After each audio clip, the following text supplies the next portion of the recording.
उत्तर प्रदेश के परिवहन मंत्री दयाशंकर सिंह ने कहा कि अयोध्या में बाबरी मस्जिद का नामो निशान तक नहीं रहा, इसलिए अब देश में कहीं भी बाबरी मस्जिद नहीं बन सकती। उन्होंने कहा कि किसी आक्रमणकारी के नाम पर मस्जिद या किसी भी प्रकार का निर्माण उचित नहीं है। दादरी मेला समापन कार्यक्रम के बाद मीडिया से बातचीत में मंत्री सिंह ने पश्चिम बंगाल के निलंबित तृणमूल कांग्रेस विधायक हुमायूं कबीर द्वारा 6 दिसंबर को बाबरी मस्जिद शिलान्यास संबंधी बयान पर प्रतिक्रिया दी। उन्होंने कहा कि बाबर एक आक्रमणकारी था जिसने भारत में आकर मंदिरों को नुकसान पहुंचाया और भारतीय संस्कृति को मिटाने का प्रयास किया था।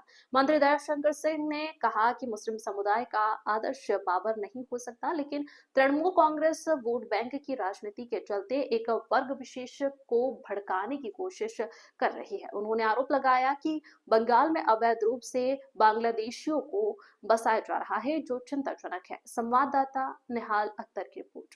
तरीके से पश्चिम बंगाल में देखा गया कि एक टीएमसी के जो एक विधायक है, उन्होंने बाबरी मस्जिद का नाम उन्होंने रखा है। इसको लेकर क्या कहना चाहेंगे आप?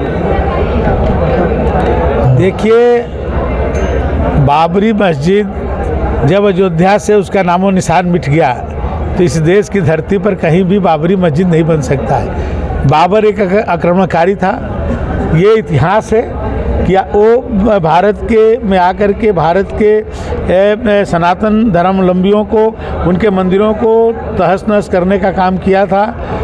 और ऐसे व्यक्ति जो एक आक्रमणकारी रहा हो, जो देश की संस्कृति और सभ्यता को मिटाने का प्रयास किया हो, अब इस भारत देश में ऐसे व्यक्ति के नाम पर कोई मस्जिद या कुछ भी नहीं बन सकता है। तो जिस तरीके से देखा है कि लाखों के तादाद में जो मुस्लिम हैं वो ईंट और पत्थर लेकर जा रहे हैं उसके निर्माण को, नहीं, देखिए मुसलमानों के आदर्श बाबर नहीं हो सकता है। उनके बहुत सारे वो उनके आदर्श हो सकते हैं, बाबर नहीं हो सकता। तो जिस तरीके से हिम्मत पश्चिम बंगाल में दिखाई गई है, अगर वो हिम्मत अगर कोई यूपी में दिखाए और बाबरी मस्जिद का निर्माण करे तो कहीं नहीं हो सकता है। वहाँ भी कोई केवल ये वोट की राजनीति के कारण ये जो तृणमूल जानबूझ करके एक धर्म विशेष के लोगों को संगठित करने के लिए कि हमको वोट दें, इसी तरह देखेंगे बांग्लादेशियों को ले आके बसा दिया पूरे बंगाल में, तो ये वो किसका हक मार रहे हैं? क्या वहाँ के जो स्थानीय निवासी हैं, चाहे वो किसी भी जाति समुदाय के हों, उनका हक तो मारा जा रहा है।